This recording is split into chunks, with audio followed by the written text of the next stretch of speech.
আসসালামু আলাইকুম everyone. শোভাস daily ক্লাউডসে আপনাদের সকলকে স্বাগতম। আজকে আমি আপনাদের সাথে শেয়ার করব হচ্ছে শামি কাবাবের রেসিপি, যেভাবে আমি তৈরি করি। এটা তৈরি করার জন্য যা যা উপকরণ লাগবে আমি সব কিছু নিয়ে নিয়েছি। তার মধ্যে আমাদের লাগবে হচ্ছে চিকেন। আমি এখানে 2টা চিকেন লেগ পিস নিয়ে নিয়েছি 4 টুকরো করে, আর আছে বুকের মাংস। সাথে আছে হচ্ছে গোলমরিচ, আছে এলাচি, শাহি এলাচি, 6-7 টুকরো রসুন, আছে এখানে লবঙ্গ, সাথে নিয়ে নিয়েছি দারচিনি, আছে শুকনো মরিচ, তেজপাতা, আস্ত জিরা, শাহি জিরা, সাথে আছে আদা কিউব করে কাটা, আর আছে বুটের ডাল। এখন আমি সমস্ত যে উপকরণ আছে এগুলো একসাথে করে আমি কুকারে দিয়ে দিব।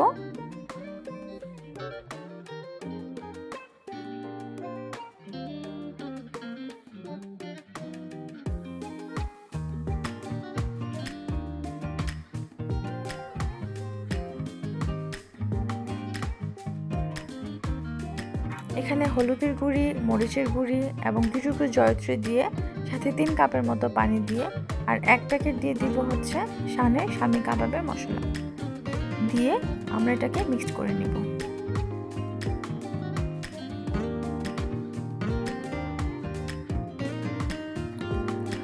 আমার সিদ্ধ হয়ে গিয়েছে। এখন আমি এর মধ্যে থেকে আস্ত মশলাগুলো উঠিয়ে ফেলবো, দেন এটাকে আমি ব্লেন্ড করে নিব। বাট খুব বেশি ব্লেন্ড করা যাবে না, জাস্ট মোটামুটিভাবে একটা ব্লেন্ড করে নিব। আমার ব্লেন্ড করা হয়ে গিয়েছে।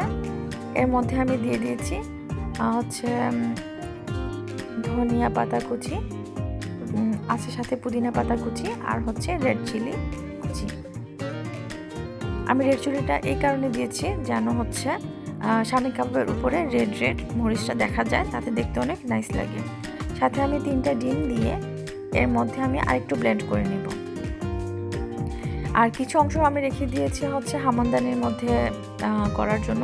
এটার মধ্যে করতে পারলে শামি কাবাবটা আরও বেশি মজা হয়, কিন্তু আমি সময় স্বল্পতার কারণে এভাবে করে নিয়েছি ব্লেন্ড করে। এখন আমি শামি কাবাবগুলো একে একে বানিয়ে নিব।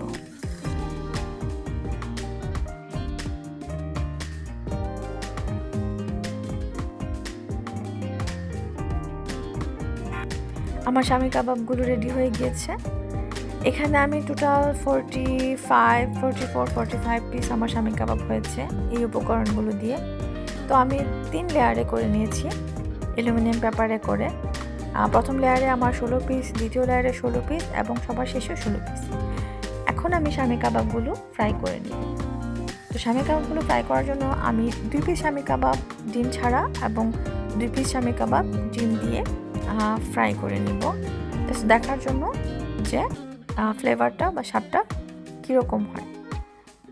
আমার কাছে অ্যাকচুয়ালি ওইরকম ডিফারেন্স লাগে। শামি কাবাব অলমোস্ট ফ্রাই হয়ে গিয়েছে। এখন এটাকে আমি রেড চিলি সস দিয়ে পরিবেশন করে নিয়েছি। আমার কাছে ডিম সহ এবং ডিম ছাড়া দুটোই খেতে একই রকম লেগেছে, এবং আপনারা চাইলে বাসায় এটা করে খেতে পারেন। আশা করি আপনাদের অনেক ভালো লাগবে। ভালো থাকবেন, আমার জন্য দোয়া করবেন। আল্লাহ হাফেজ।